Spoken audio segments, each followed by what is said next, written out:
Welcome to my channel दोस्तों। आज की इस वीडियो में मैं आपको बताऊंगा बाहुबली 2 की स्टोरी के बारे में। तो चलिए शुरू करते हैं। बाहुबली 2 की शुरुआत ऐसे होती है कि महिष्मती नाम का एक किंगडम होता है। शुगामी देवी उसकी रानी होती है जिसके दो बेटे होते हैं। एक सगा होता है जिसका नाम भलाल देव और दूसरा उसका सौतेला बेटा होता है जिसका नाम अमरिंदर बाहुबली होता है। अमरिंदर बाहुबली बहुत ही ताकतवर और बहादुर योद्धा होता है। उसके अंदर वो तमाम आला क्वालिटीज़ होती हैं कि वो एक किंग बन सके, जबकि भलाल देव उसकी तरह नहीं होता। शुगामी देवी को दोनों का पता होता है और इसलिए वो इस बारे में सोचती है कि वो अमरिंदर बाहुबली को इस किंगडम का किंग बना दे और भलाल देव को कमांडर बना दे उसकी सेना का। बिजाला देवा जो कि शुगामी देवी का पति होता है यानी शौहर, वो इस बात पर बहुत गुस्सा होता है और वो शुगामी देवी की जान लेने तक का सोचता है। तो भलाल देव उसको शांत रहने का कहता है और बोलता है कि थोड़ा सा इंतज़ार कर लें ताकि सही वक्त आ जाए।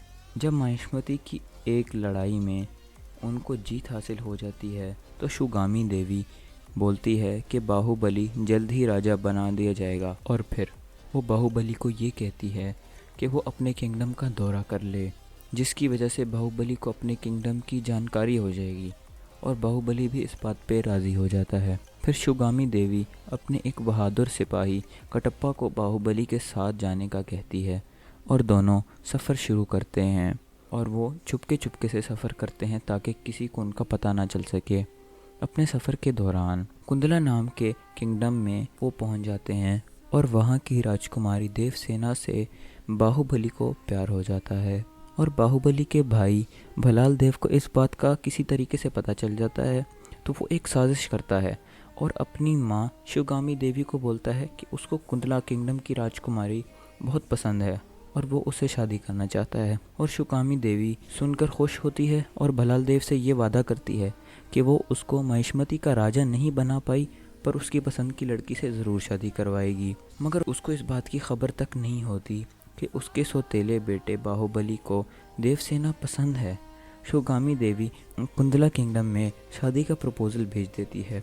अब वहाँ बैठे कटप्पा और बाहुबली को ये लगता है कि ये प्रपोज़ल बाहुबली और देवसेना का है, मगर देवसेना एक बहुत शातिर राजकुमारी होती है और उसको अपनी पति चुनने की पूरी इजाज़त होती है। इसलिए वो भलाल देव को अपना पति बनाने से इनकार कर देती है और वो इतना साफ इनकार करती है कि शुगामी देवी को बहुत कड़वा जवाब दे देती है, जिस पर शुगामी देवी को बहुत गुस्सा आ जाता है और कुंदला में मौजूद कटप्पा और बाहुबली को ये पैगाम पहुंचा देती है कि देवसेना को बंदी बनाकर फ़ौरन महिष्मती लाया जाए। मगर उसी वक्त कुंदला किंगडम पे पिंडारी नाम के लुटेरे हमला कर देते हैं। मगर पिंडारियों के हमले को बाहुबली, कटप्पा और देवसेना का चचेयाला या चचाजाद भाई कुमार वर्मा मिलकर नाकाम कर देते हैं। और इस हमले के बाद बाहुबली सबके सामने अपने आप को जाहिर कर देता है कि वो महिष्मती की रानी शुगामी देवी का सौतेला बेटा है और ये भी बता देता है कि वो यहाँ किस काम से आया था। और वो ये भी बता देता है कि उसको देवसेना बहुत पसंद है और देवसेना को भी बाहुबली उसकी बहादुरी की वजह से पसंद आ जाता है। और बाहुबली उसको ये तक बता देता है कि शुगामी देवी ने उसको बोला है कि देवसेना को फ़ौरन बंदी बना के ले आया जाए। और बाहुबली देवसेना से ये कहता है कि वो अपनी माँ के ऑर्डर का इनकार नहीं कर सकता। खैर, वो देवसेना को महिष्मती चलने पर राज़ी कर देता है और इस बात का वादा करता है कि वो उसकी रक्षा करेगा हर किस्म के हमले से। जब वो लोग महिष्मती पहुंच जाते हैं तो उनको सब पता चल जाता है कि शादी का प्रपोज़ल दरअसल भलाल देव और देवसेना का था। इसके बाद देवसेना और शुगामी देवी के दरमियान बहुत गहमा गहमी होती है। तो वो इस नतीजे पर पहुंचते हैं कि बाहुबली या तो देवसेना से शादी करेगा और या तो वो महिष्मती का राजा बनेगा। तो बाहुबली देवसेना को चुन लेता है और जिसकी वजह से भलाल देव महिष्मती का राजा बन जाता है और अपनी साजिश में वो कामयाब हो जाता है और कमांडर बना दिया जाता है बाहुबली को। लेकिन बाहुबली की क्वालिटीज़ की वजह से सभी लोग भलाल देव की बजाय बाहुबली को अपना राजा मानते हैं और भलाल देव को इस बात पर बहुत गुस्सा आता है कि सब लोग बाहुबली को अपना राजा मान रहे हैं जबकि भलाल देव तो असल राजा है। तो देवसेना और बाहुबली की शादी भी हो जाती है इस दरमियान और कुछ वक्त बाद बाहुबली का बेटा भी हो जाता है, जिस पर बाहुबली भलाल देव की दावत करता है मगर बलाल देव उसको आर्मी के कमांडर के ओहदे से भी हटा देता है। इस बात पर देवसेना शुगामी देवी से पूछती है कि जब उसके सामने इतना कुछ हो रहा है तो वो चुप क्यों है, और इस बात पर उन दोनों को महिष्मती के दरबार से भी बाहर निकाल दिया जाता है कि वो उनके ऑर्डर्स की खिलाफ वर्जी कर रहे हैं और उनको अपनी ज़िंदगी एक आम इंसान की तरह गुजारनी पड़ती है और वो अपनी ज़िंदगी हंसी खुशी गुजार रहे होते हैं। और महिष्मती के लोग जो बाहुबली को अपना राजा मानते हैं उसे अपने दरमियान पाकर बहुत खुश होते हैं। और ये बात बलाल देव और उसके अब्बू बिजाला देवा को ये बात अच्छी नहीं लगती और एक और साजिश तैयार करते हैं और शुगामी देवी को ये मानने पे मजबूर कर देते हैं कि बलाल देव की जान खतरे में है और बाहुबली उसको मारना चाहता है। अपने दिल पर पत्थर रखकर शुगामी देवी अपने सिपाही कटप्पा को ये ऑर्डर देती है कि वो बाहुबली को मार दे। कटप्पा शुगामी देवी का बहुत वफादार सिपाही होता है और उसको बाहुबली और शुगामी देवी दोनों बहुत प्यारे होते हैं, इसलिए वो बाहुबली को मारने से इनकार कर देता है, जिस पर शुगामी देवी उसको धमका देती है। इसकी वजह से मजबूरन कटप्पा को बाहुबली को मारने पे राज़ी होना पड़ता है। कटप्पा बाहुबली को धोखे से एक जगह पर बुलाता है और उसकी पीठ पर वार करके उसको मार देता है और यहाँ पर आकर बाहुबली मर जाता है। और ये करने के बाद उसको पता चलता है और उसको समझ आ जाती है कि ये सब बलाल देव और उसके पिता की साजिश थी और कटप्पा ये सब शुगामी देवी को बता देता है। उधर देवसेना अपने पति की मरने की खबर सुनकर अपने छोटे से बच्चे को लेकर राजमहल में पहुंच जाती है और ये करने के बाद शुगामी देवी देवसेना से बच्चा लेकर बाहर खड़े लोगों के सामने ऐलान करती है कि महेंद्र बाहुबली आपका राजा है, क्योंकि उस बच्चे का नाम महेंद्र बाहुबली होता है। उधर बलाल देव ये सुनकर अपने सिपाहियों को ऑर्डर देता है कि शुगामी देवी को फ़ौरन बंदी बनाया जाए और शुगामी देवी महेंद्र बाहुबली को लेकर राजमहल से भागने लगती है और बलाल देव शुगामी देवी के ऊपर तीर चला देता है और ज़ख्मी कर देता है और शुगामी देवी दूर एक जगह चली जाती है जहां बलाल देव के सिपाही उसको मारने के लिए आ जाते हैं।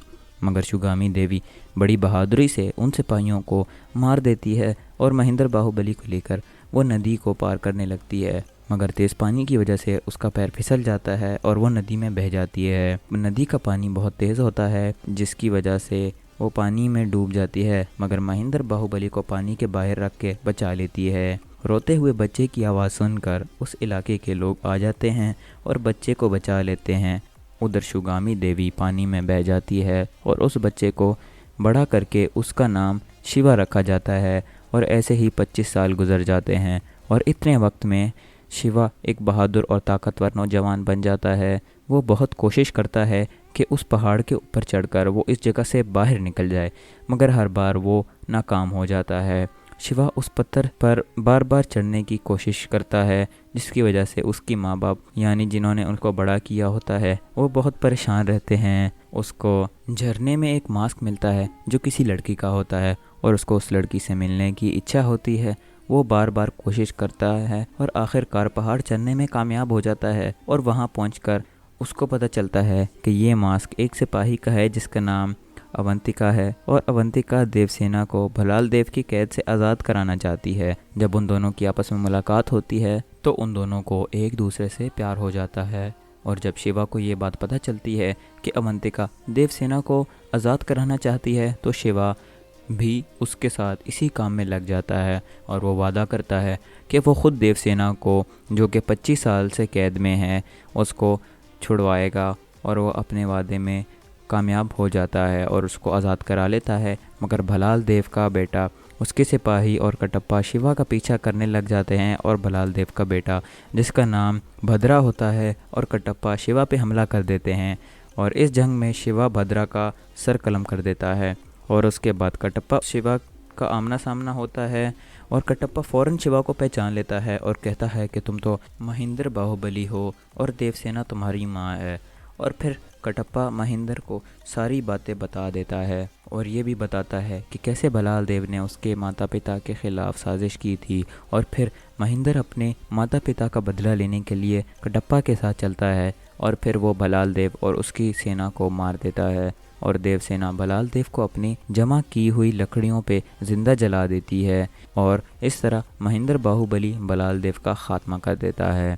और फिर महिष्मती कि सारे लोग खुशी खुशी रहते हैं। तो दोस्तों, कैसी लगी आपको ये मूवी? अगर आपने अभी तक नहीं देखी तो आप कमेंट बॉक्स में नीचे बता सकते हैं। मैं आपको रिकमेंड करूँगा कि आप ये मूवी ज़रूर देखें, क्योंकि इसकी स्टोरी देखने से आपको उस तरह इस मूवी का अंदाज़ा नहीं हो पाएगा जब तक आप इसको ख़ुद देख ना लें, क्योंकि ये बहुत ही ज़्यादा इंटरेस्टिंग मूवी है। खैर, अभी मुझे इजाज़त दीजिए, फिर कभी किसी वीडियो में मुलाकात होगी। Take care and good bye.